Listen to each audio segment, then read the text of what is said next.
What's up, you guys? Welcome to a brand new episode of Hero TV. I'm your host, Alex Hampton, and today we'll be getting into our top 10 black superheroes. Coming in number 2 is Black Panther.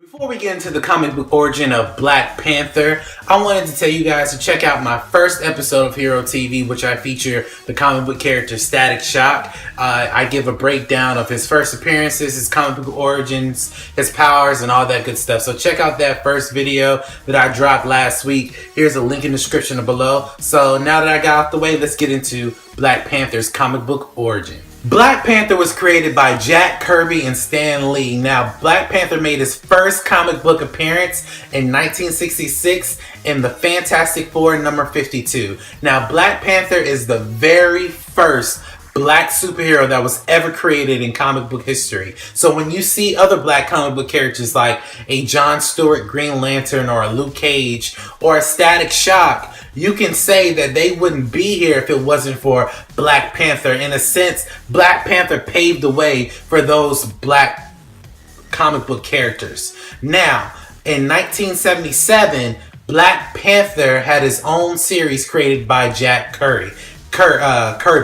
It lasted about 12 issues, but Jack Kirby wanted to focus on other projects, so he decided to leave the project. Now, let me talk about Black Panther's origins and how he became Black Panther. So, in the fictional series city in Wakanda, city in Africa, it's called Wakanda.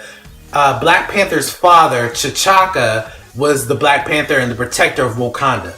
Basically, something happened to Wakanda where there was basically an attack, and T'Challa, the son of T'Chaka, basically witnessed his father dying in the heat of battle. When he died, he passed on the Black Panther mantle to his son, T'Challa, who then becomes the Black Panther that we all know and love. So that's basically how he became Black Panther in a nutshell. Now that I've talked about that, let's talk about his powers. Now, in the comic books, Black Panther has a various amount of powers that a lot of people don't know about.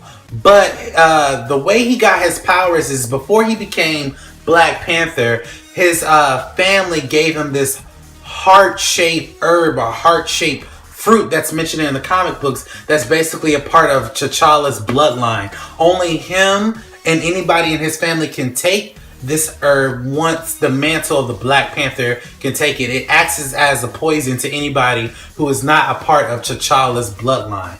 Now, when he takes this herb, he gets super strength, super speed, super senses. He has the knowledge of all of the other previous Black Panthers who came before him, and also he has super agility. Like, he can jump from wall to wall. He can basically run up walls with his super strength. Like, he's like a very, very superhuman. Now, he can sense Black Panthers. He can basically call Black Panthers to his aid if he needs. Now that I've talked about Black Panther's powers, let's get into his appearances and the things that we have seen him in. Now, we all know Black Panther from the hit movie Captain America Civil War, and I gotta say, he was the highlight of that movie. He was the best part in that movie. He basically has his own story. We see how Black Panther interacts with Captain America and also Team Iron Man. We see Black Panther's father die in his arms in the movie, spoiler alert,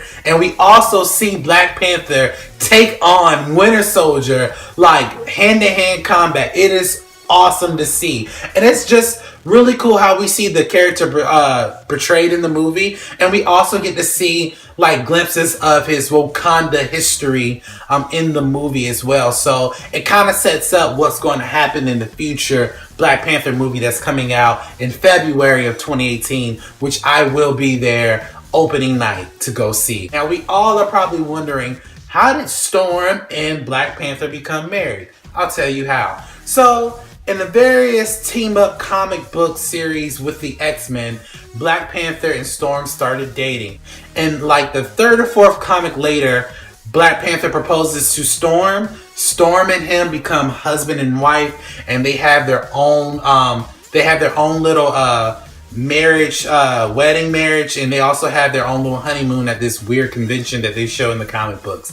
And once they finalize their marriage, Storm moves in with T'Challa to Wakanda, and she is currently the queen of Wakanda. Now that I've talked about all of Black Panther's appearances, let's talk about where he is currently. Now, he's very prominent in comic book history today. You can still go into a local comic book shop and pick him up. And also, like I mentioned before in the appearance segment, that he is coming out with a brand new movie in February of 2018. So go check that out. I'm not endorsing I'm not to endorse anybody, but I would go to your local AMC theater or your local movie theater and pre-order those tickets and go see that movie, because that is going to shock the world. Thank you for watching another episode of Hero TV. Stay tuned for next week, where I recognize my number 3 pick out of my top 10 superheroes, Luke Cage. Please like, please comment, please subscribe. Also share the channel to your various social media websites. And also, please like my Facebook page at facebook.com/brandnewproductions. I'm your host, Alex Hampton, and you guys have a great day.